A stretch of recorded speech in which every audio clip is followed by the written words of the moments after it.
All right. Hey, folks, I am not starting in the normal way today. Usually hear me say, welcome, welcome, welcome. But, things just don't seem normal. So I guess it's times like these that it's that much more important to try and talk politics and religion without killing each other. Literally.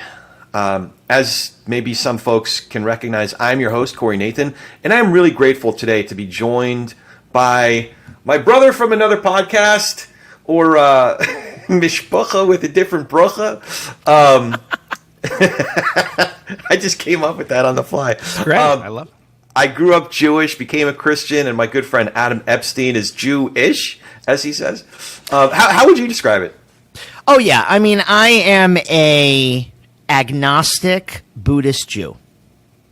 I almost spit out my coffee when you just said that. But what does that mean? So your listeners know. It means at the end of the day, right, when the Jewish homeland is threatened and Israel is on the table, I am as Jewish as it gets, not religious.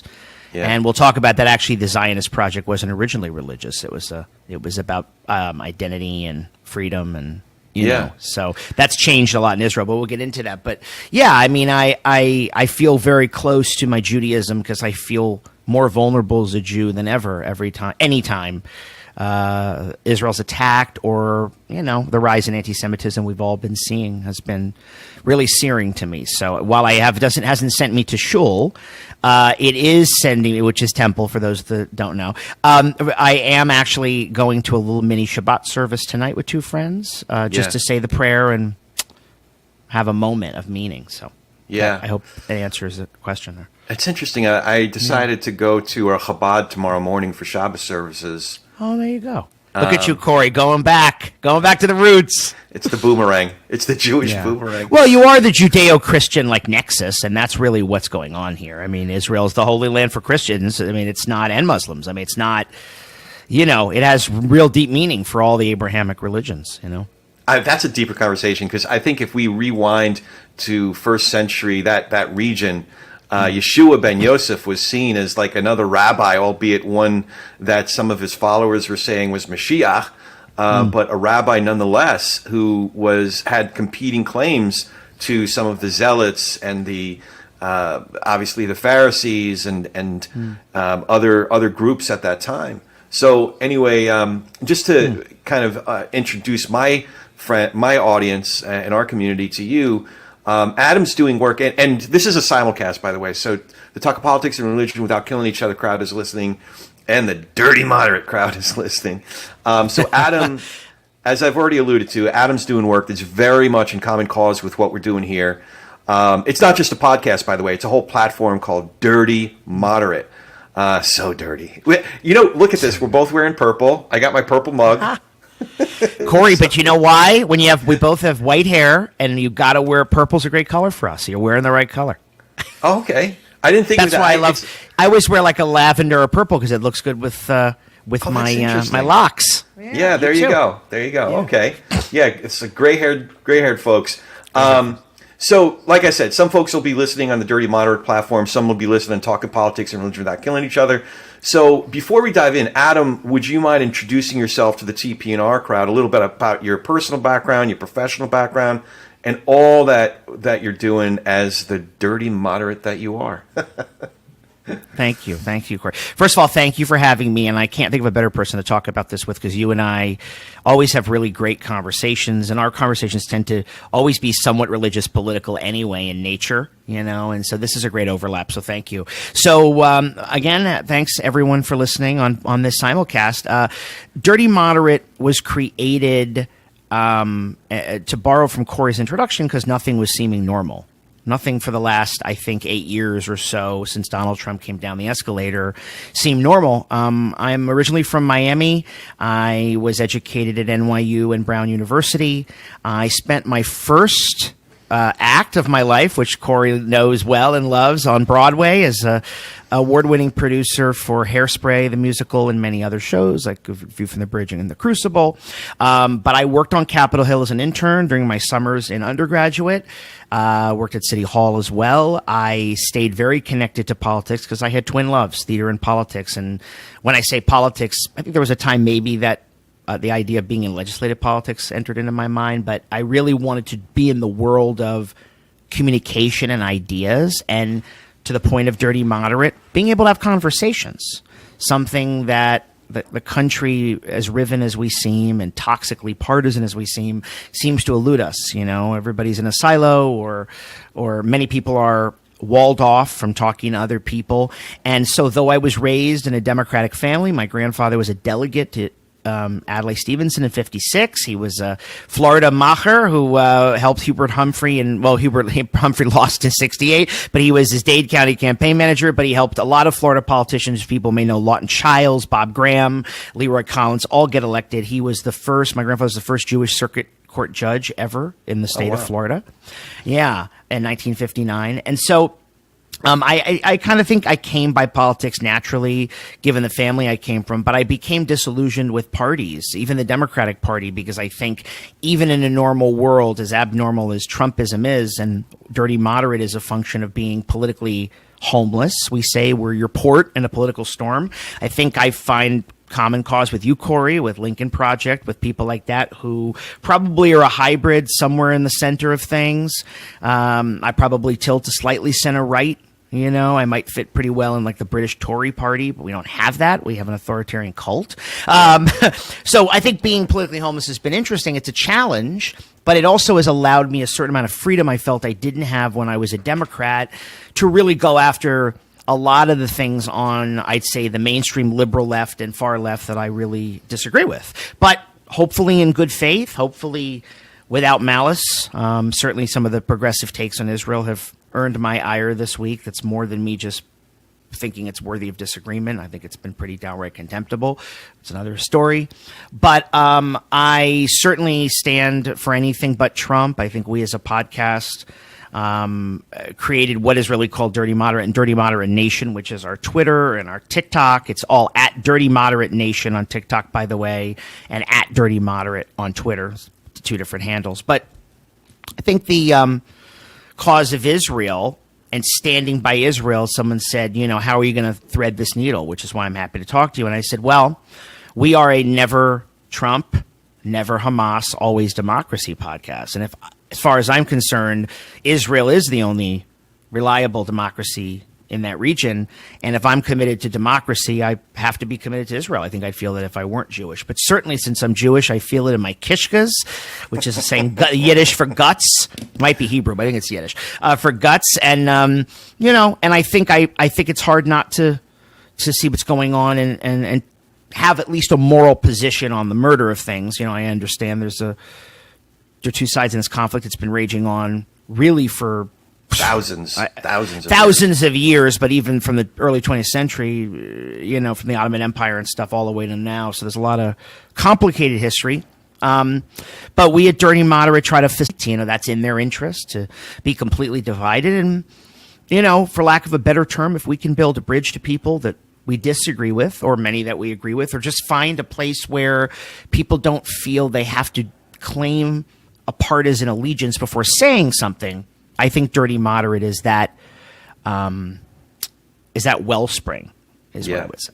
Yeah. Dirty Moderate. I love the dirty part. Right. So by way of a lot of folks at TPNR obviously know me, but for the Dirty Moderate folks, I started out on the East Coast, my family's all from Brooklyn. I grew up on the Jersey side, proud Jersey boy. I started out as a stockbroker during the day, going to a theater conservatory at night. So very much like Adam, I had this kind of combination of business and the arts. When I graduated from the conservatory, I quit my job as a broker and I started producing theater, albeit at a much smaller scale than Adam did. It was mostly like 50 to 99 seat theater and, whatever space we could afford to convert, mostly in Chelsea and in New York. But we had a great time because we did Shakespeare and Tennessee Williams and Chekhov. I came out here in 95, Southern California, to continue producing theater, but then also got into a little bit of independent film. And I've had different endeavors. My film endeavors evolved into a business that I've had since 1999, a specialty headhunting, small-scale mergers and acquisitions firm. and I've been a creative entrepreneur over the years. And when I heard, I've been very engaged. The other part of that's important to the story is that I grew up in a very observant Jewish family. We went to an Orthodox synagogue, but in my late 20s, I became a Christian. And that might seem like a purely religious story, but it's actually not. It's both religious and political, because when I became a Christian, I obviously had to have very difficult conversations with my family about religious, theological convictions that I'd arrived at. Meanwhile, I started going to church here in Santa Clarita, which is dominated by this guy. This whole valley is dominated by this guy named John MacArthur, and churches that were planted or affiliated with Grace Community Church. And it's like, I'm going to sound like I'm oversimplifying, but like if you say fundamentalist Christian, fundamentalism is way to the left of Johnny Mack. So, their position is if you don't believe in 6 literal 24-hour days, you're really not a Christian. And, you can derive a lot of other assumptions from there, all play out to be true. So I found myself very much at odds, partly about that, because I grew up studying Torah and Haftorah, and when I became a Christian, I read it. I was already reading it very seriously, and then I started reading not just Hebrew Bible, but New Testament, obviously. I was taking it very seriously, and I was reading some very different things. But what was really striking to me as early as 2000, at least as early as 2002, is that a lot of my friends that I was in Bible study with or going to church with, and then eventually my kids were going to a Christian school, that community, what they identified with and what was clearly primary to their identity was different than the theological convictions that brought me to Christianity. The theological convictions by which I was compelled to follow this Jesus, this Yeshua ben Yosef. The primary identifiers to a lot of those folks were, again, oversimplifying here, but basically, if there was something on Fox News or Rush Limbaugh or one of the prominent conservative radio shows or the media complex more broadly speaking, if there was an issue that was directly at odds with Scripture, Fox News would win the day every time. And I got myself into a trouble over the years many, many times. Been literally kicked out of Bible studies, was told to leave a couples retreat, partly just because I'm an asshole, but partly because a lot of times I would say, hey guys, I know you took this this little fractured, fragmented piece of Scripture to try to support something that you already decided upon politically and socially. But if we just keep reading the rest of that verse, and certainly if we read the rest of that chapter, I think you'll find it says something very different. So anyway, that's a long way around the barn of telling my story. I fell in love with the podcast medium in 2018 from the very first time I listened to one. I'm sure probably like me, Adam, you have like a producer's hat that you wear, and like your brain just kind of kicks into that gear. Literally, I think it was a Mark Maron interview that I listened to. Finally figured out how to listen to a pod because I'm an old guy, I got gray hair. It took me a while to figure out how to listen to one. But as soon as I did, my producer hat kicked in. I'm like, wow, the conversations we could have, the stories that we could tell. And literally within several months, I started producing my first podcast, which was had to do more with my specialty in the entertainment industry, the trailer industry, the coming attractions, entertainment advertising. But by 2020, I really thought that this would be a great medium to engage in these important conversations. So much longer way of telling my story. I apologize.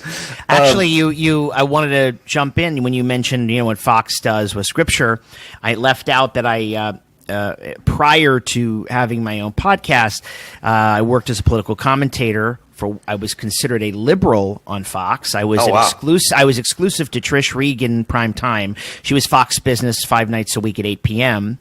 8 p.m. East Coast, and I went on every Thursday for a year, and it was a great experience. Trish actually was our first guest on the podcast. We did a little flip, but to your point, Fox takes just the kernel of something and runs with it. And so what I learned was to take where they find that sweet spot of just that little, excerpting a verse, in your case, my case, taking an issue that could be relevant small and then turning it into full-on propaganda. So I always navigated those rocky shoals. I always would have to come back and say, well, yeah, I think it's bad that Congressperson X says they're for the Green New Deal, and how dare they drive a gas-guzzling SUV? They would say stuff, well, what are they, hypocrites? I'd say, yeah, I think they probably are, but you have no plan for climate change, or you deny it completely and have nothing on offer either. So, you have no agenda. So at least this person's putting forth ideas. You have to sort of, they would just basically say the Green New Deal was no good because so-and-so's driving a gas guzzler. It's like, okay.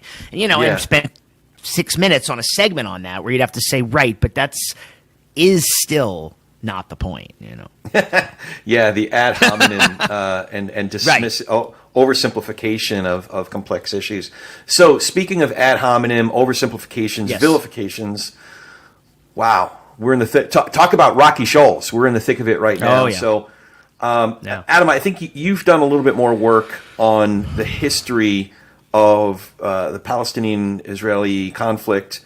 However far back you want to take it. I mean, we could go back to Abraham's two sons, but I always even just the last few decades, perhaps. Yeah, I mean, well, I think it's just good to have like the background, because I think that again, they're like everything in a 24-hour news cycle. It's such a deluge, and this not that news and politics isn't complicated. This kind of history is really complicated, despite maybe where we are right now, or maybe in light of where we are right now.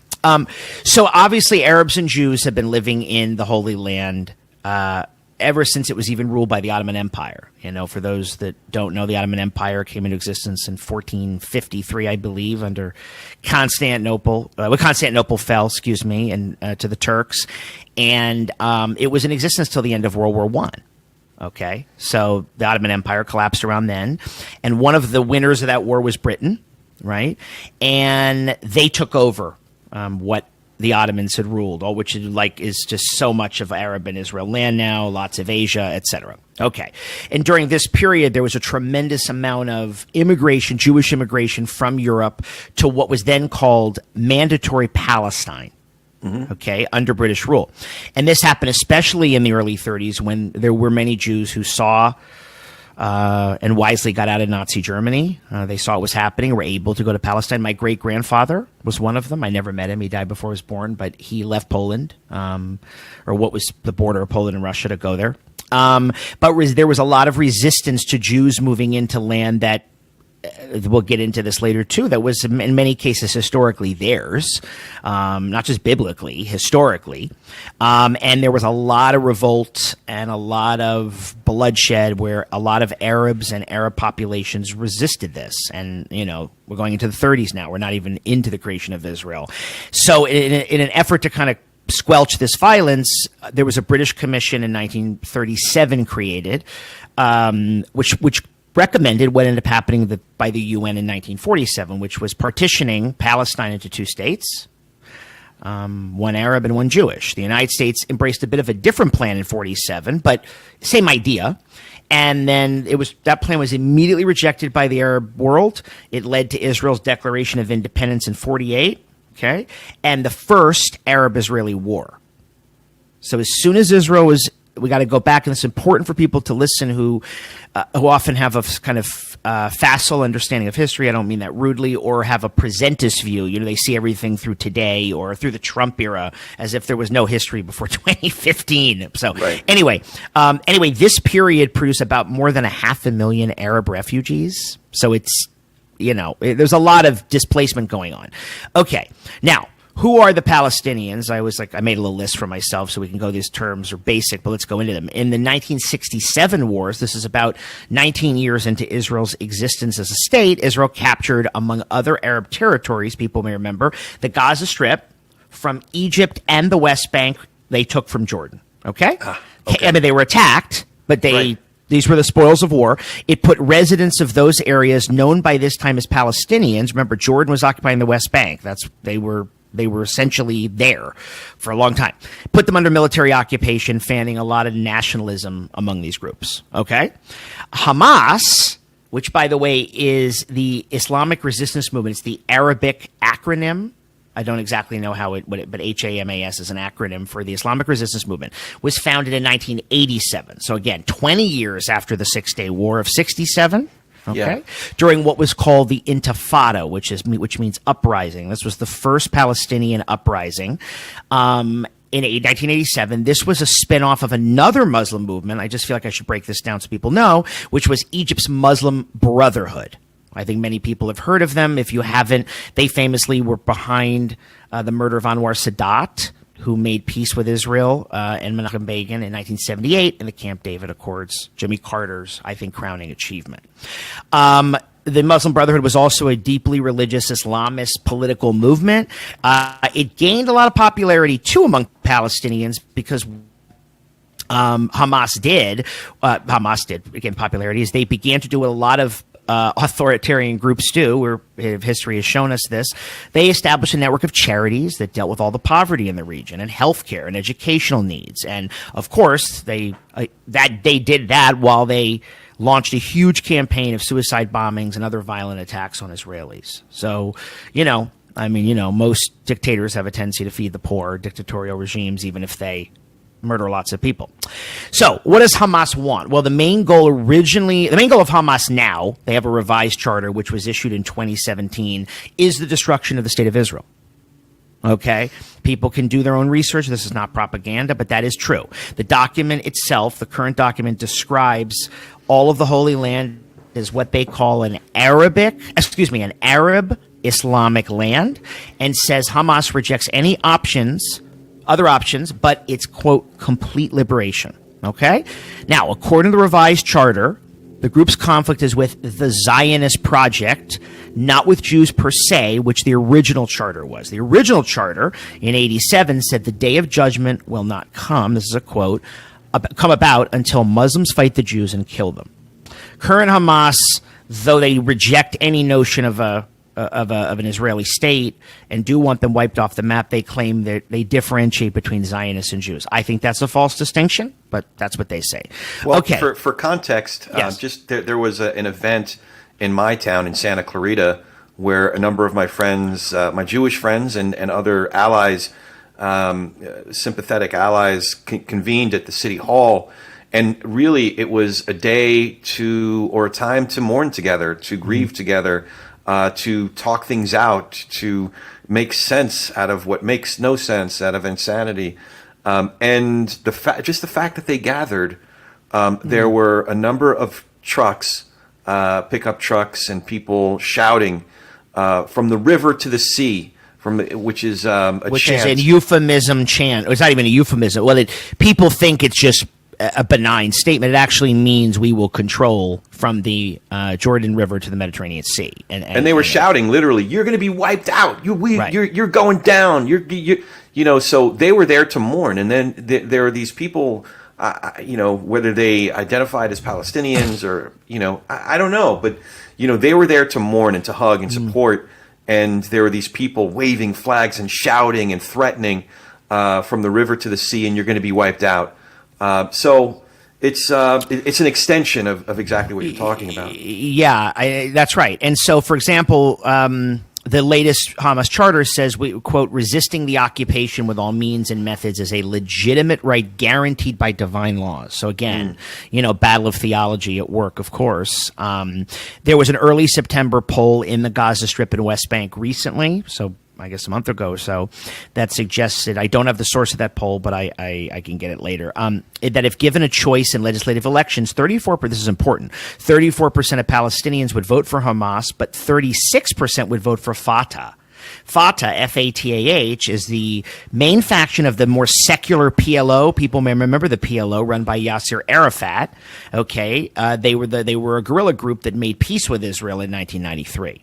So they're in the West Bank while Hamas is in Gaza. There was a civil war back in, I believe it was 07 or 08, where they fought it out, and Hamas One, because the Palestinian Authority was sort of sidelined. They're run by Mohammed Abbas, and they, I guess you could argue they're more moderate, but Arafat rejected all attempts at peace too, so it's just hard to say. But anyway, Zionism, let's go to that. When I describe myself as Zionist, it's a movement that originated actually in Europe, like late 1800s, and it was a response to anti-Semitism, obviously. It proclaimed that there should be an establishment for the Jewish people.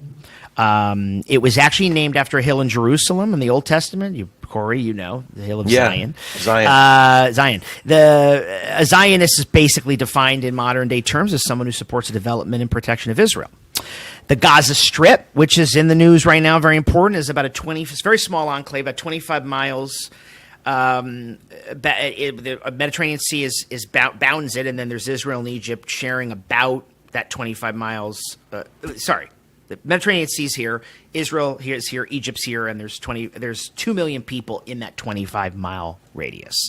They live in often very crowded conditions. That's what's going on right now. For about a decade, Gaza was, as I was mentioning, governed by the Palestinian Authority. Okay, who under the Oslo Peace Accords was in charge of them. That was signed, like I said, in '93. Bill Clinton brokered that with Yitzhak Rabin, who was assassinated famously, and PLO chairman Arafat. But this is very important. In 2005, Israel withdrew troops, all their troops, and abandoned all their settlements from Gaza. They are not ruling Gaza. Hamas has ruled Gaza. Like I said, there were legislative elections the next year.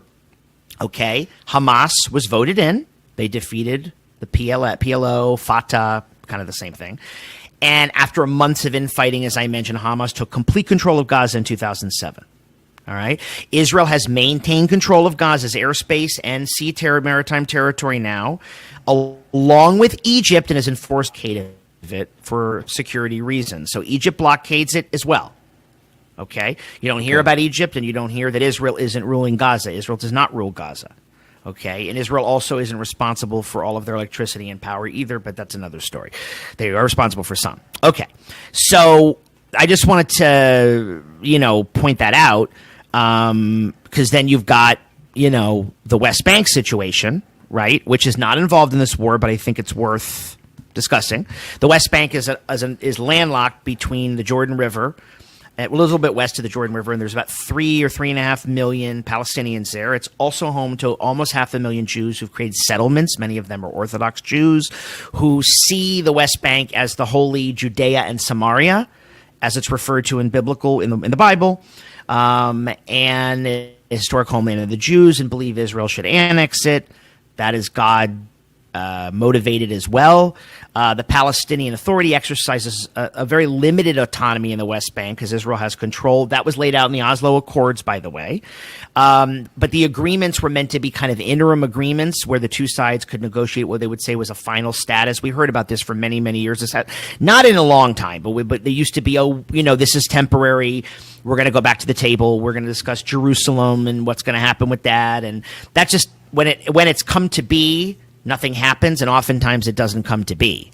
They've repeatedly failed with this. The issues have been: what are the borders? How do they share Jerusalem? What is the status of Palestinian refugees? There have not actually been a serious round of talks since 2014. Okay, so that's kind of where we are. I will say in 2000, Bill Clinton was the last to deal with Arafat. I don't remember if Arafat died in 0405, but that was kind of toward the end. Bill Clinton and then Israeli Prime Minister Ehud Barak were willing to give back about 93% of the West Bank and make a serious peace deal. He went through a lot of struggle. It looked like it was going to happen. There was going to be a two-state solution. In actuality, Arafat rejected in the end. Bill Clinton famously called Arafat a liar. That's not... you can look that up for yourself, and scuttled the whole thing. And that really could have been a different situation. But, here we are 50 years after the Yom Kippur War, which I didn't mention, which was 1973 when Israel was attacked on the holiest day. And again, thanks to the Nixon administration's airlift of weaponry and supplies, arguably saved or inarguably saved. Golda Meir always said any Jew who doesn't vote for Nixon's crazy. And Nixon wasn't known for his fond attitudes of Jews, and also did not really win a large percentage of the Jewish vote in the 60s and 70s. But anyway. So I don't know. So is that enough background, or is that? It is. It's very helpful because I knew you dove into you've studied the history over the last 50 plus years. Yeah. I'm 49. I'm not yet 50. You don't look a day older than 73. No, I'm just kidding. That's what people say about me. I'm a little bit older than you. So I thought it would be important because there's some narratives that are being used to justify unjustifiable behavior. So I thought it'd be interesting to color in some of that history with my personal family history, because that is something that I've which I don't know about. I'd love to hear. Yeah. So what we have been able to surmise is that my father's the maternal side of my father's family is from what's now Cherny Ostrov, Ukraine. At different times, it was considered Poland or Prussia or Russia, but now it's in the part of Ukraine that's called it's a town called Cherny Ostrov. And we can surmise that they were there from between 800 and 1,000 years. So some of what you were talking about, the Ottoman Empire, and specifically when that fell, it makes sense because it lines up with personal family history that I actually know even more. So one of my family members that my brother and I knew very well is Uncle Sal Krival. In Russian, I think it's Krivolya, or I don't know how you say it in the original language, but Sal Krival. Uncle Sal was my grandmother's uncle on her father's side. And Sal, I think, if I had to guess, I would guess he was born around 1898, 1899, because he was a young man just coming into of age at the end of World War I. He and his brothers were all very active. He in particular was active as an early Zionist. I don't think it was called that yet. It may have been based on the history that you're sharing, but he was an early activist trying to help with the formation of the Israeli state. Part of what he was doing actually is that one of his brothers was recruited, if you can call it that, subversively and coercively recruited into the Tsar's army. There was another brother who was very active with the early Bolshevik movement.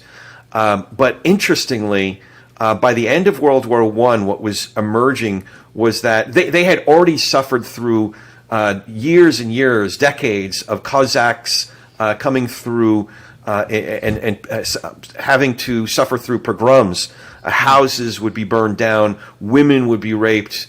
My grandmother tells a story. Her little neighbor friend came out of her house after a pogrom. Usually it was after Easter. Those were when the worst pogroms would happen. And her little friend was holding the heads of her parents in her hands. Her parents were beheaded by the Cossacks. So that was just one of many, many stories that I'd heard.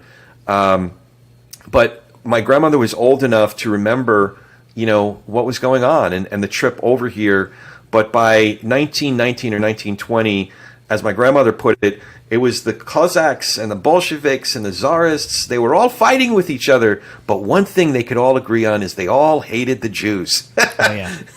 I laugh like it's a dark humor, but that's why they had to leave where our family had been for like 800 to 1,000 years. Yeah. So ultimately, Uncle Sal was looking into whether what had become Israel 20 or 30 years later would be viable for them. They decided that Newark and Brooklyn, they already had some family there. So some of the family settled in Newark, and some of the family ended up in Brooklyn. So March 3rd, 1921 is when our ship landed on Ellis Island, and that part of the family ended up here. Now, another part of my family had come from Romania and Poland. My mother's side of the family, the Mertics and the Kleinfelds, but some of that part of the family stayed in Europe. So some of them ended up going to Israel. Many were decimated in the Holocaust, but a small handful who survived did end up coming to New York, but some of them ended up in Israel because that's when Israel was founded. Right. Now, fast forward to 1979, and my cousins, who are very close to my age, there's Dina, Jonathan, and Laura Wachowski from the Blick side of the family. The Blicks and the Kravals are the ones who came from Ukraine. We have Ukrainian. My great-grandfather was from Kiev. Yeah. So that's where Kharkiv, excuse me, Kharkiv. I apologize. Okay. But close by. Yeah. That's where the Pale of Settlement was. Yes. So it makes sense that you'd have close family members from there as well. So Laura, Jonathan, and Dina's family. Laura subsequently passed away about 10 years ago. She was only 3 months older than me, but wow. They made Aliyah in 1979 to kind of reconnect with certain parts of the family that were in Israel. So now, I mean, I've been in touch with Dina and Jonathan, my surviving cousins, and Sheila, Sheila and Alan, their parents, because they're obviously very engaged. Now, my closest cousins, Laura, Jonathan, and Dina, all have kids that are actively engaged in the conflict right now. So I thought maybe a good way to segue is if you just gave us a summary, what the hell is happening right now?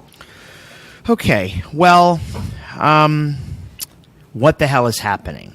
Well, certainly on October 7th, what we now know is a well-planned attack was launched by Hamas in a really a mass terrorist infiltration of Israel, attack on music festivals, kibbutzim, going door to door, murdering people. Obviously, we've heard about the decapitation of infants. It's so painful to have to think about. The rape of women, the murder of Holocaust survivors. This had been in the works, so we understand it. Wall Street Journal had bombshell reporting, said Iran planned it. Other outlets can't yet confirm that, they say, but Iran being the chief sponsor of terrorism worldwide, really, it's hard to believe they are not behind it. This was obviously based on Israel's population was like 9 million or something. This was the largest loss of Jewish life since the Holocaust. It's getting worse. I don't know what the number is, but is it 1,500 dead or something? In other words, it keeps changing and going up, and I'm not aware of the numbers, but I think people listen to this in 3 days, and it's like worse. So there was mass bloodshed. Hamas is in my opinion, incredibly evil organization. I think they are pure evil. Of course, would differentiate between people who suffer under them because they kill Palestinians too. They've actually gone into other neighborhoods, which you never hear from Western media, murdering people in Arab territories too. So they've done that. There's been a lot of history. You can look that up. But they, this was as brutal an attack as any. Certainly were the worst since the Yom Kippur War in '73, but much more stealth. Well, I say much more stealth because that was stealth, but this was, the infiltration. Obviously, there was an intelligence failure, though I don't like to dwell on that because I feel like that takes away from what's really at hand. And there'll be plenty of time to analyze. Yeah, I mean, I just don't feel like after 9/11, and we know, remember the famous memo, Osama bin Laden determined to strike in the U.S. It came in August of 2001. And I mean, we didn't spend all of our time after 3,000 Americans were murdered just talking about that. So I think we should apply that to Israel. Obviously, I think there will not be a Palestinian state with people who openly don't want one. And it is in their interest to continue not just to murder Jews, which they don't believe have a right to exist at all, but also to oppress their own people. And this is, again, not a defense of murdering anybody innocent. But I have to tell you that can't believe anybody that we have not seen full-throated moral condemnation, and obviously from most people we have, but that from everybody who immediately switched to Israel's the aggressor and the occupier or the colonizer. For those who are listening, you can't colonize a place you're from. Yeah, that's where Jews are from. So that's another lie out there. But there's a lot of lies that have gone on that I think are very important to call out, especially in the face of tremendous barbarism and barbarianism. Yeah, I did want to get to call it that. Yeah, I did want to get to some of that, but I wanted to get kind of a news summary up to this point.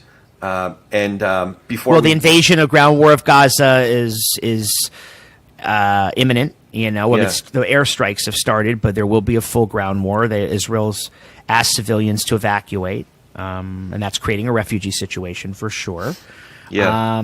Up until now, it's just been Israel planning its retaliation and fighting kind of, I don't want to say small little battles, but, little pockets of resistance. But this is going to be a full-scale operation that Israel's going to launch, and it will be prolonged and it will be protracted, and I think it will get a lot worse. So I'm reminded, my friend Lisa Sharon Harper, who has a wonderful podcast called The Freedom Road. Yeah. Honestly, just completely candidly, I was anxious about what she might say. Because she does a lot of work, and I've learned a great deal from Lisa about the colonization of this continent. And she's a theologian, and she talks also about the imperative of decolonizing the church, which I understand they're big concepts. So frankly, I was anxious that what I began to hear, even as the bombs were still falling, and I had not yet heard from my cousins, we started to see imagery and propaganda about this colonialist, anti-colonialist framework. Lisa, to her credit, she waited to say anything, and her first expression was in sympathy to people who, to no fault of their own, were murdered. To feel as an ally with those who are suffering, with those. I mean, people at a freaking music festival, for God's sake. So I was heartened to hear that. She did have an exhortation because she must be true to herself, but her exhortation was a reminder about specific pieces of the Geneva Convention, and I can align with that. Something very specific about that, that the Geneva Convention and the what many established nations agreed to, and I think that the imperative is to abide by these frameworks. So that's where she was coming from, and I was encouraged by that. And I think that's true, even as a ground war. The Israelis are in an impossible situation. Yeah. But when I was reading her comments, number one, I was relieved because there is some shit out there that we'll talk about in a second. But number two, it reminded me of something Golda Meir said, and I think it was on your show or one of your posts that you reminded me of it. She said, if the Palestinians lay down their arms, we'll have peace. That's right. If we lay down our arms, we'll have no Israel. Correct. And by the way, I don't think that there's anything more salient than that point when you discuss this. And I know that can sound like the silencing of any other voices, but if you don't have any, if you're not sitting down at the table with people who think you have a right to exist, where do you go from there? Yeah, and Israel's in an impossible. What is there to talk about? And Israel's in an impossible situation is a good way to put it, because that's what they're up against. And by the way, this is very important to make a distinction. And Israel comes under criticism. And by the way, any country can be criticized, but Israel drops leaflets, lets civilians know to try and get out. I understand the argument where they're going to go, but I'm just saying Israel does not. I mean, I'm sure we can point to horrific exceptions. As a rule, target civilians. They do their best to avoid the carnage. War is messy, and no one has a recipe where war doesn't involve death. So when people say, well, they shouldn't do it that way, I'm like, well, I'm not a 5-star general, and neither are you. So again, what do you do but in war to try to minimize casualties. However, Hamas uses their own people as shields. They place them in hospitals. They place them in schools on purpose. And that is a fact. And there is a moral difference between that. So while there will be horrible loss of life in what's about to occur and what's going to get worse, there is something to be said for that distinction. And I think not making that distinction equates a democratic government in the Middle East fighting for its survival, surrounded by hostile neighbors, though it has a lot of peace agreements now, with a rogue operation that I'm quite frankly, do they abide by the Geneva Convention? I agree, be the better party, but what they're a terrorist group. I mean, they're a mass murder organization. So I find, I appreciate the sentiment, and I do. Listen, the rules of war and engagement are laid out, but this isn't France or the U.S. and France and England against Germany and Italy. I mean, it just isn't. So I don't have an answer, but I don't disagree with the idea of it, but Israel is in an impossible position because I do think there are people that even despite the butchery just wouldn't want Israel to respond at all. They just here's a different question, because there's been screamers from both sides. We're stuck in the middle somewhere, and I think we both have different nuanced points of view. For my part, I'd like to align dispositionally with the likes of Dr. King or Gandhi, nonviolent resistance. But I find myself being much more hawkish than that in practical terms. So that said, if you take that to the extreme, I've had friends of mine, guys I graduated high school with, who they take the stance of bomb the shit out of all of them, flatten the whole damn thing. So where in there do you stand? Well, I'm a human being too. I get worried, especially as this attack happens, as I mentioned at the outset, with such a rise in global anti-Semitism and anti-Semitic beliefs and attitudes across the political spectrum, by the way. It's a real lie to say that this is exclusively a right-wing phenomenon, because it certainly is not. Yeah. Well, I think Israel, in an ideal world, there would be Egypt, which is also enforcing this blockade, would help, as would other Arab countries resettle refugees. I've never understood why they can't. Jordan can't. They don't want to because it's not in their interest. But Egypt and the Saudis, and how about Iran? People can help here. Israel could then literally pulverize the leadership of Hamas. When people say flatten it, I don't know about that. But, I do have a go-get-em hawkish attitude. I'm mindful, though, of our principles, too, that if we can do damage to just the bad guys to great extent, let's do it and avoid, casualties. Of course, I have the Iraq War in my mind and things like that, where you're left kind of, what do you do now in the aftermath? I also, but I am, make no mistake, I don't want to sound wobbly, as Margaret Thatcher would say. This needs to be as strong and harsh a response as possible. When people ask for Israel to have a proportional response, I don't think they know what they mean, because I think Israelis are not going to go murder Palestinian children in their homes. That would be, you know what I mean? I don't think that's the answer. So I think Israel might have a disproportionate response because of its military and its power, but they are fighting an existential crisis. Yeah. So as a Jew, I feel that existential crisis. And I say this, and you'll appreciate this, Corey, I'm sure you heard this. If the shit were to hit the fan again, right, we have a place to go. Right. Jews did not have that after, as I posted, the Inquisition, after being expelled from Spain and Portugal, and and then being murdered in Northern Africa, and then the pogroms and the Pale of Settlement, and then the Holocaust. Ending up culminating in the Holocaust. There was nowhere to go. So the protection to me of the state of Israel is in absolutely every Jew's interest, but I also think it's in America's interest. And I think it's in the world's interest, because you have to have some stability in a very unstable region. And I think Israel, look what they've done in 75 years. They irrigated the desert.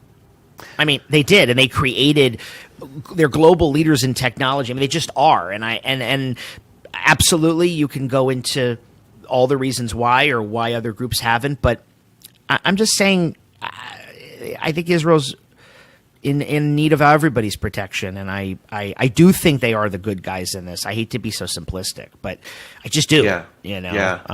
I don't think that, again, not the Palestinian people, but they, like all despotic regimes, the people suffer. You probably have seen the number of Iranian people who have literally been saying, "We stand with you, Israel. Yeah. We live under theocratic mullahs who oppress us."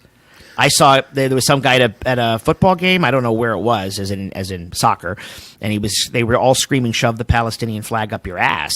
I was Right. like, "Wow, I didn't know there was so much Zionism in Iran." But anyway, I you know, so I mean, that's where I am, and I can give you a human answer. Let me add one thing, and then I want to obviously let you continue. My politics are informed by the belief that human nature is fundamentally tragic and shitty. I know it sounds gloomy, but I just believe that. It's why I'm sort of small c conservative on things. I don't think we can socially engineer or well wish our way to a better time. We can make improvements, but I always think of a quote, Alexander Solzhenitsyn, who was a famous Soviet era dissident who was in the Soviet gulags. He probably, if you haven't read him, famously said, I'm paraphrasing, that the line between good and evil runs through every human heart, and you have to know that and guard against it. And what he meant was guard against utopian thinking. You know, the idea of the Russian Revolution was going to bring perfection, and it led to a lot of murder and bloodshed in the name of a means to an end idea. And I think a healthy understanding of human nature and the fact that human nature is tragic and that's constant has to inform what we do, meaning we can't just say, yes, but we're going back to the table for peace, or yes, we need this. I don't see that happening. Not with Hamas. It's happened, as I said, Egypt, Jordan, UAE, United Arab Emirates, and Bahrain, and right, we've got the Abraham Accords, the Camp David Accords, and all this stuff. So I'm not saying it's that there are never, diplomacy is worthless, but I think we have to be realistic about the stakes of what's going on, and not pretend that this ends well, or that after this people are going to all go. This is great. We're fine. We finally should have a two-state solution, and Hamas is going to put their arms down. To your Golda Meir quote, I just don't think so. Yeah. Sorry to be gloomy, but I don't have any other. I can't come on a podcast, my own or here, and I think lie about what I think seems to be happening, you know, before our very eyes. So I can support aggression. Individuals and states have a right to defend themselves, especially against atrocities, attacks, subhuman level of attacks. I don't understand some of the pictures that we're seeing and some of what's actually happened, and I don't understand it. That said, yes. There is a difference between Palestinian people and Hamas, the terrorists who are inflicting these atrocities. So, in fact, my cousins grew up with Palestinians. You know, they're dear friends and have collaborated with them. I've shared stories about one of my cousins, civil engineer, building sewers with them. And in fact, there was a story on CBS Sunday Morning that was very similar to the story that I'd heard. And there was a new development, and the sewage system wasn't up to speed.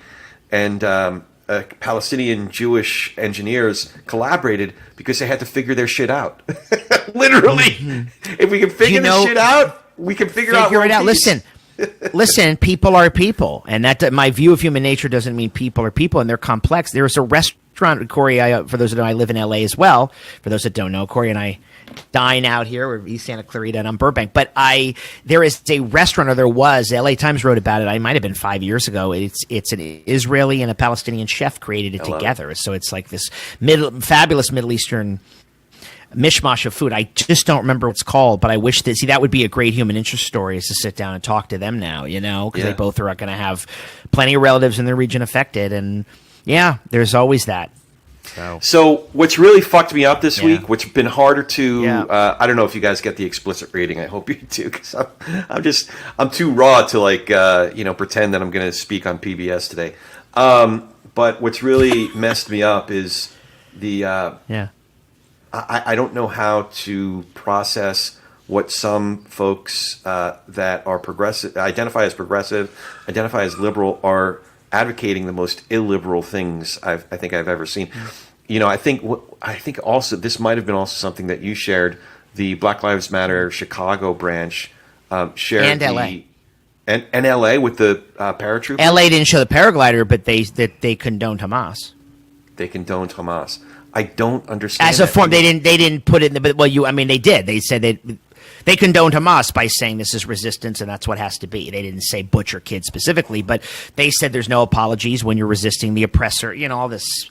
This is progressive dogma that's really become, which I equate to moral rot, but that's just my view. So. Or it's you say presentism. Yeah. I call it a form of myopia because it's like you're seeing the world through as if your own set of glasses, and you're forgetting about what's actually happening there and what's actually happened historically. I share the story about my Uncle Saul. People who were being butchered by Cossacks and under threat from the Tsarist army who are seeking refuge. That does not a colonist make. That does not a colonizer make. That is not an imperialist. That's someone seeking refuge. And there's generation upon generation upon generation of my own family that I know. And then the whole racist thing. This is a white supremacy. I mean, I didn't know that. Right. Go ahead. And you have some stats about the makeup of Jewish Israelis, but the reason that we have lighter colored skin is because we lived in a part of the world where, again, we were always the ones that it was okay to attack. So we lived in shtetls for 800 to 1,000 years. Probably by the time that we got there, we had much darker complexion. But the hordes from the east and the hordes from the north that had pale shades, a paler shade of skin, raped my ancestors. That's why we have a lighter shade of skin. So I don't want to be. I guess the point is that we're all human beings.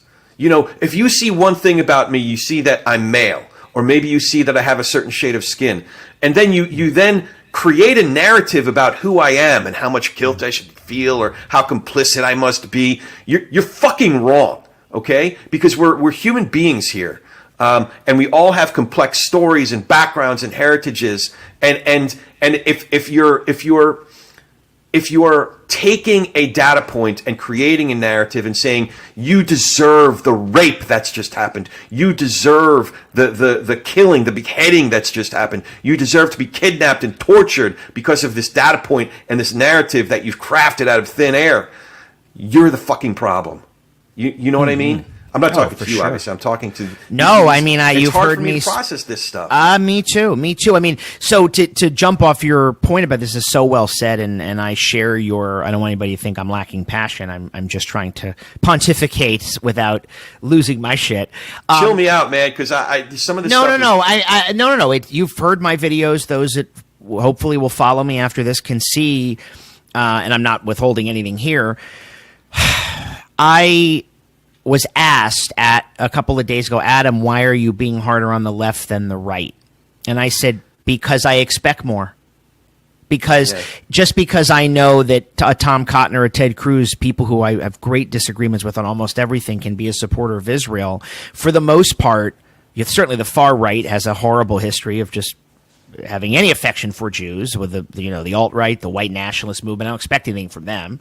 But ever since really the Cold War and a union of the pro-Cold War Republicans, we're about the Reagan years here, and evangelical Christians, the Republican Party made a pro-Israel stance be bipartisan. It was traditionally a Democratic issue because Jews have traditionally voted Democratic. Israel was created under Harry Truman.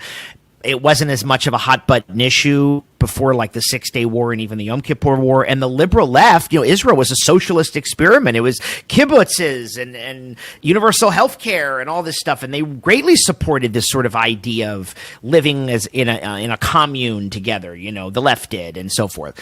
But these sort of academic, and I can say this because I had a lot of things I had to read in grad school that I just thought were worthless. I went to Brown, I studied American studies, and I would read a lot of this post-colonial theory. And sorry to broad brush, it's just utter rubbish. It's just garbage. Because it takes not the history, it takes the ideological narrative of skin color, right? And uses that as the jumping off point. So there's just there's no way that a non-white empire could have destroyed civilization. And then you go, or oppressed other people, and you go, oh, interesting. Have you heard of the Spanish and the Portuguese? I'm sorry. That was where, have you heard of the Ming Dynasty? You know, I mean, you know, it goes into all this other stuff. And what I'm saying is I'm jumping off the point that there's this weird thing where you hear someone as vile as Rashida Tlaib say that people of color are all the same. I don't know how anybody could say that. I don't even know what people of color means. And they use it so interchangeably. Palestinian and black people are the same. Well, and my black friends who I know, and I have real black friends, unlike many white leftists who speak for them, I've not got nothing but pro-Israel support. And one of them called me, and I wish I could tell you who it was, and she went, "I'm not Palestinian." It's like, what is she talking about? You know, just like pulling the hair out of their head. So, again, this is kind of an abstract, academic, I think, morally obscene narrative that takes the idea of sort of like American race relations and sort of graphs it on the Middle East. When, to your point about stats, folks, so between Sephardic and Mizrahi Jews, I'm an Ashkenazi Jew, but between Jews from North Africa, from Spain and Portugal, and those who were in North Africa, Morocco, and all that, Falashim, yes, more than half of those Jews are not white. Just because I might be white, and Corey explained our skin color is lighter for all other nefarious reasons, ultimately, but many Jews in Israel are not white. Okay, and again, you can't colonize the place you're from. We're the descendants of many people who had lived there. So the progressive narrative, to me, when you break it down and don't fall for social justice memes, because social justice doesn't seem to have a place at the table for Jews, right? Which is odd, right? In the hierarchy of marginalized groups, somehow Jews are not. I think it's a very backward view of American race relations. I think it's informed. I do, and don't mean to sound like I think it's a lot of horrible Marxist academic goddamn bullshit dogma. And I think it's not just historically untrue. I think it's ahistorical. Right. Meaning without history. So there's a great piece in the Atlantic, I think it came out today, called Progressives Flunked the Hamas Test. And it was like, you know, right. Yeah, and you're thinking, and then I want to say one more thing. And so, of course, I know that far-right people are anti-Semitic. This is not like, oh, Adam, you know, you're taking them on. But you know what? When Alexandra Ocasio-Cortez cries on the House floor and votes present for the Iron Dome, so does the Squad, which tried to defund it. That wasn't an attack. That was just a defense of Israeli lives. That was just a defense not from the Palestinian people, but from a terrorist group. And they all voted no, and she cried to vote present. She agonized. And I want to say, now they're the first people to condemn Israel's response, you have a problem with Jews. Because what else can this be? Right? It's one thing if you backed all the security measures, right, and did all those other things, but they don't do that either. So, again, I'm sorry to impute bad motives, but what other conclusion can I draw? Yeah.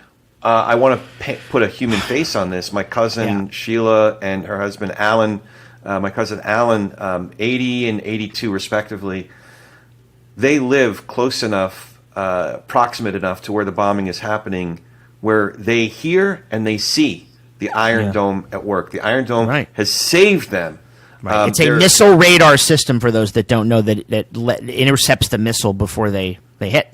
Yeah, and they're having to shelter. They're in their shelter right now. It's not a very sophisticated one, but they have a big, heavy door, and they have food supply. They're basically having to take cover in their homemade shelter because the bombing is close enough to them.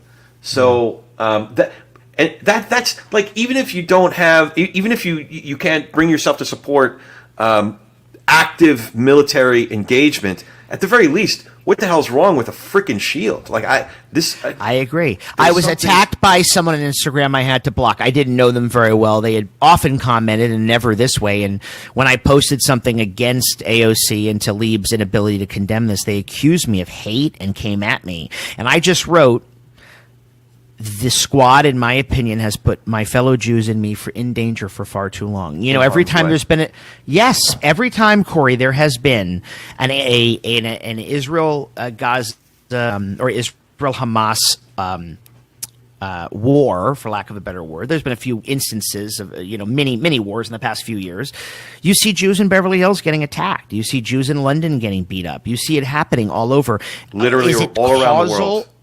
I mean, is it certainly, if it probably is causal, if at the very least it's correlative, right? It's totally not a surprise that, an angry, even if it's a lone wolf person, would go into a Jewish neighbor in Beverly Hills and vandalize a store as this is happening. But who are the Americans who are speaking against Israel? It's their squad and others. It's not the majority of the Republican Party. And again, MAGA is a rot. But it isn't Donald Trump, although he did come out this week and say horrible things about Hezbollah, so I'm never going to defend him.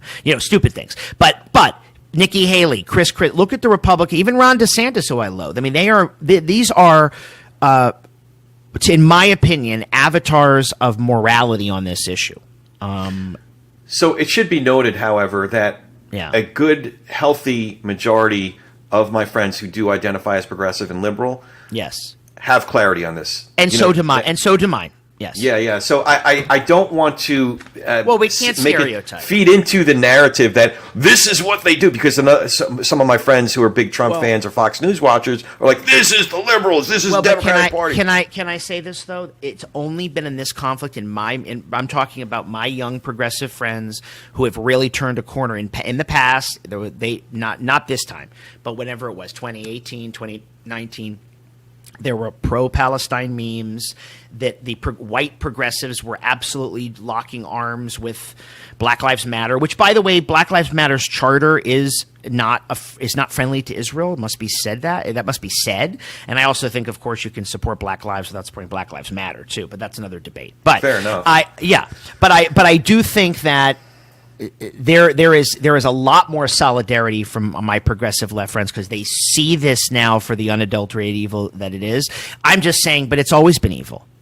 I mean, yes, there's more carnage, but it's always been evil. They've always murdered children and women and innocents, Hamas, I mean. So it's something's turned the corner. Maybe it's the culture that now has just come down so hard with moral clarity that's forced them to. I don't know.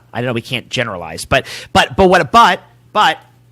there are many, but most of my progressive friends will still vote for an AOC or Rashida Tlaib over a Republican. And that's where we deviate. I might not vote for either, but I would never vote for them. I will never vote for them. And I worry the Democrats are nurturing AOC. I could never vote for her. So that's a red line for me. So at the same time, you can the way that I'm a never Trumper because of what he represents to people I care about and the harm he would do, I don't think that the Democratic Party, the majority of Democrats, would not vote for AOC. I think they would. That doesn't make them baby killers. I just mean, like Fox News would say. But I think that that's questionable, because I wouldn't vote for Donald. I wouldn't vote for Ron DeSantis for a lot of reasons. So I'm not a saint. I just wish that could be. I wish that I believed in my heart that would be replicated in kind if it existed, but I don't think so. So I should have known that this was no way to know. I should have known that this was going to happen, because I really meant for this to be a quick hit, 30-minute, 45 minutes max.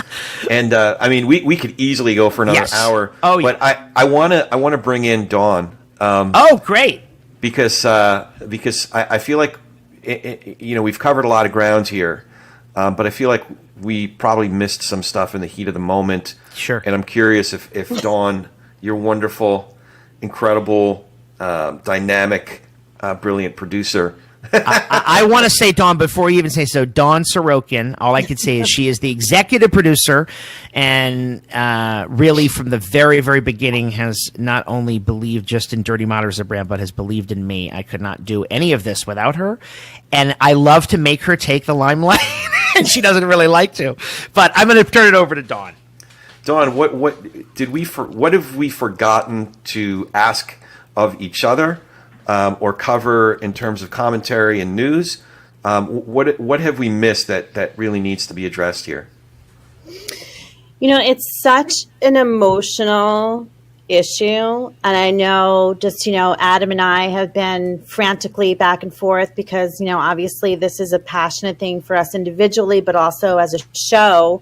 We're responsible for covering all of this and sharing it with our listeners, and doing all these deep dives. And I think you get really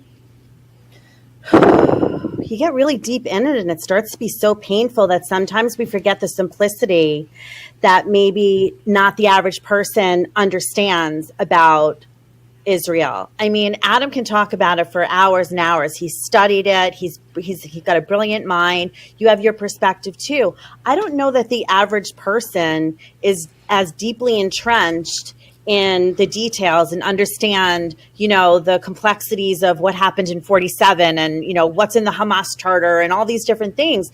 I think on the surface, the average person is just looking at this as a really horrifying situation.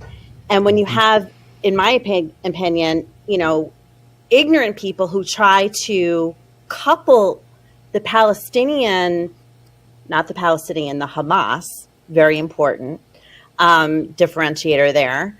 When people start to try to couple that with Black Lives Matter and everything else, it's like, I don't think they really understand what's really happening there. And I think that's important for people like you, Corey, and people like us at Dirty Moderate to kind of, lay these things out so people are really informed as to, what the actual day-to-day scenario is there.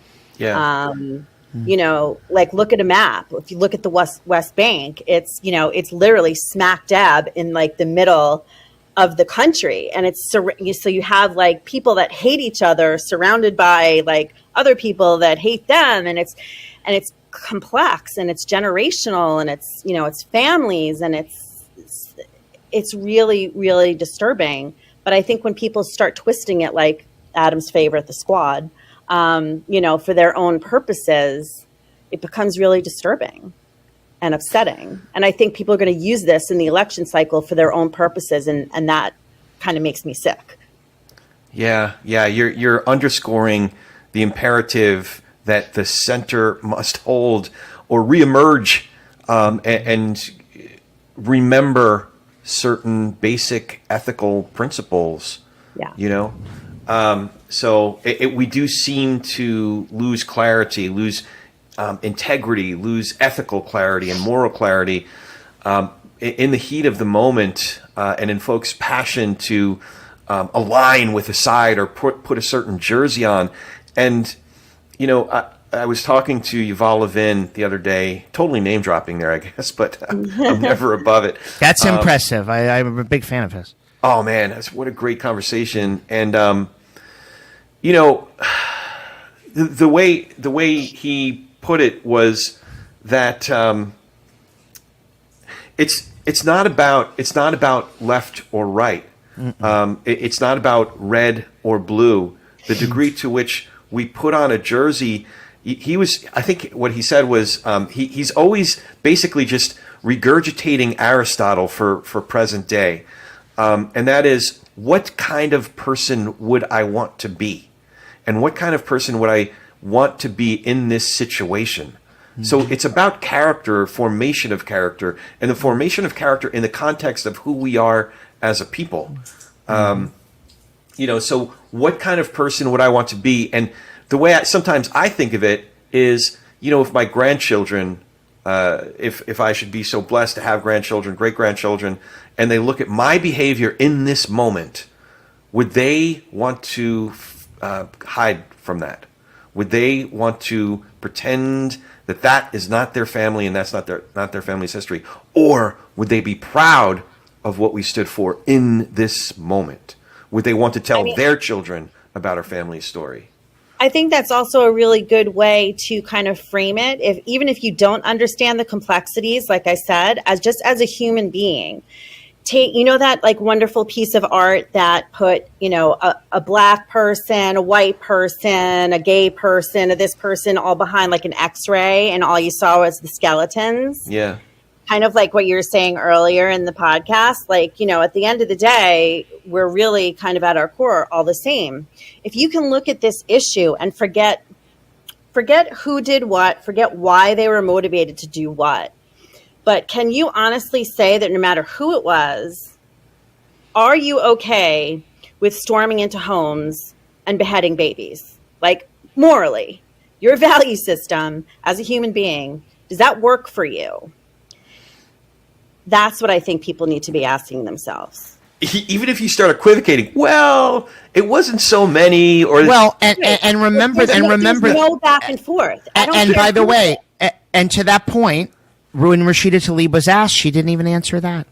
yeah. She, if someone put a microphone in my face, I did it today, and they have asked, and they were like, Adam, you've been very pro-Israel, blah, blah, blah. Do you support the dismembering of Palestinian children? I mean, I don't need, hey, let me get back to you guys. I'll be right back. I mean, what don't is there need to think about that. Yeah, what is not there in to favor. say? She still couldn't say, and I know, I don't know her, but I understand everything about her because I follow her because I think she represents problems in the country. But she couldn't even answer that. She couldn't even say, of course we should. I mean, it's like,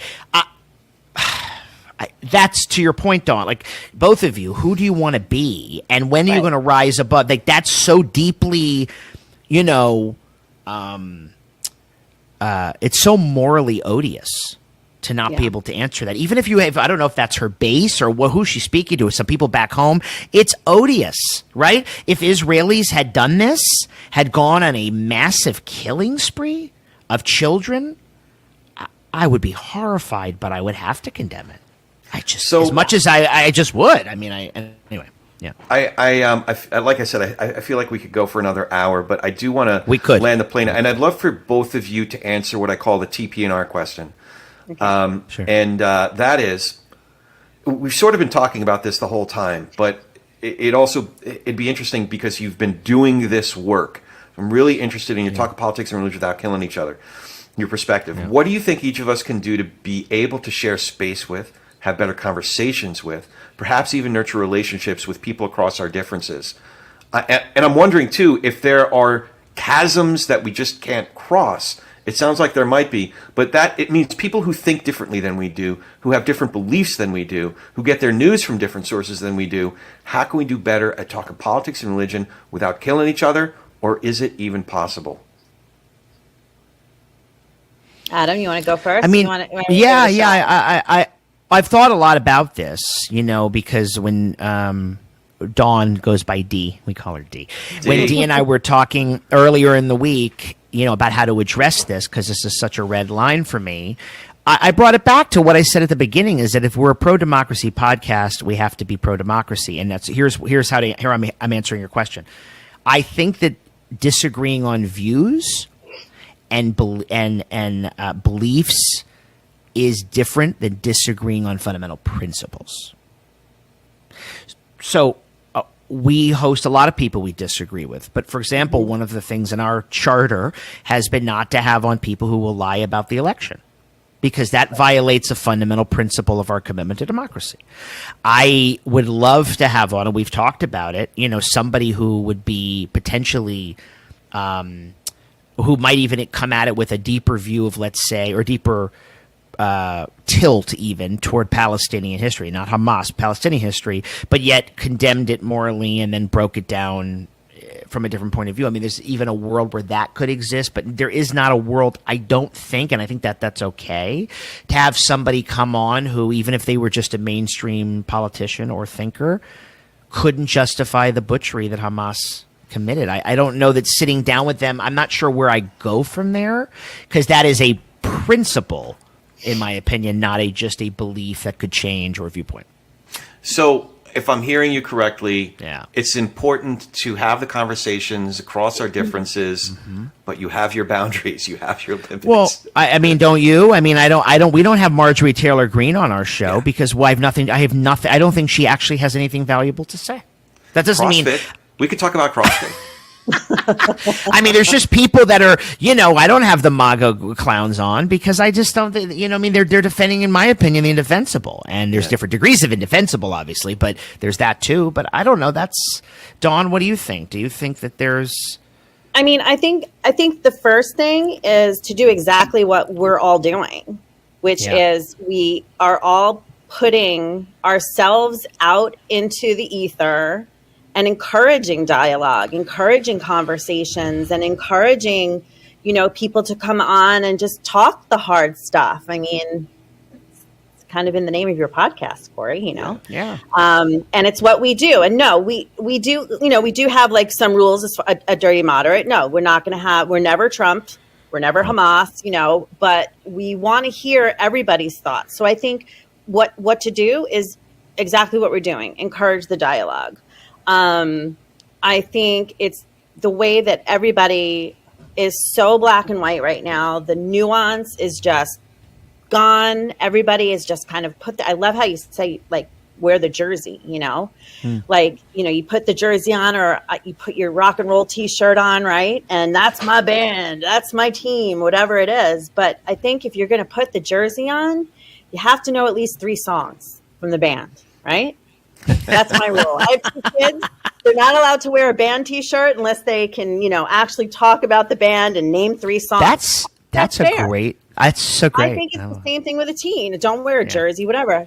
Don't sit here and talk about something in such grandiose terms that if you really aren't, don't wear the jersey if you can't talk about the team. You just reminded me of education. You just reminded me of something that sounded erudite when I was reading it. It was an objection to one of our LA City Council people, actually someone I knew in an earlier part of her career, Councilwoman Lindsay Horvath. They objected to her, expressing support for Israel, and they said, when white colonizers oppress indigenous peoples for so long, it's more like blaming prisoners in the unjust carceral system for rising up against their, those who are imprisoning them. I'm like, this is exactly the wrong framework. If you want to use the indigenous people framework, okay, but use it accurately. So it's more like the Lenape people who are fighting with the Sioux, because the Jews, like, as if we're all descendants of King Charles. Like, I don't understand how this, where you're getting your illustration. But even the Lenape and Sioux isn't fair, because they were much more admirable than some people who are showing their asses right now. But we've gone on way too long about this for the purposes that we normally do. I don't know how long your episodes normally are, but I try to hit like 1 hour and 7 minutes is like our sweet spot. But this is worthy of more discussion, of course. I feel like we could hop on tomorrow and go for another hour and a half. Sadly, the topic won't go away, so you may have to have Adam back again. Yeah, and you. So before we go, Adam, how can folks follow you, find more information about Dirty Moderate? Should we be following you, Dee? No, you should be following the show. We are Dirty Moderate Nation. We're at Dirty Moderate Nation on TikTok, and Adam does some really fun, interesting TikToks. Always informative, always entertaining. And then we are at Dirty Moderate on Twitter. Our Substack is lit. We have so many different great essays and so much stuff going on there. And we have an incredible plan for the election cycle, which is starting up basically as we all speak. And this topic, like I said, it's not going away anytime soon. So we're going to be obviously incorporating what's happening in Israel into the work that we do moving forward as we continue on covering the election and the presidential cycle and all of the DC shit show that we're all living through right now. DC shit show. We didn't even get to that. Holy cow. I know, right? Congress, we didn't even touch upon what's happening in Congress.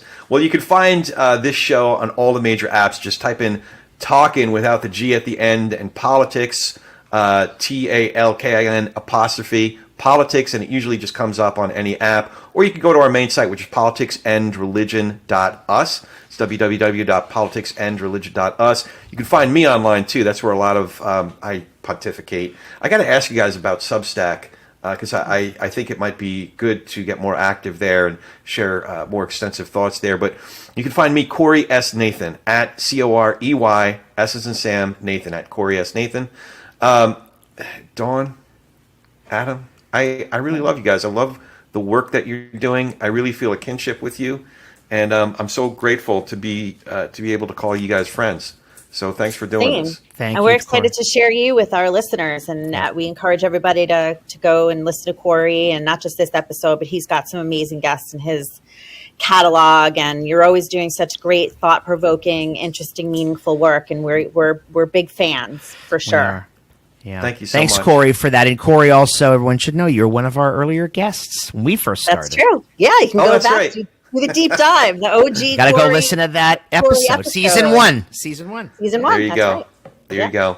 right. So thank you for listening. Thank you for tuning in. Thank you for bearing with me. I think I let myself get a little bit more passionate than I normally do at one or okay. 2 points. But I should remind myself, go talk some politics and religion with gentleness and respect, you dirty moderates, and have a great week.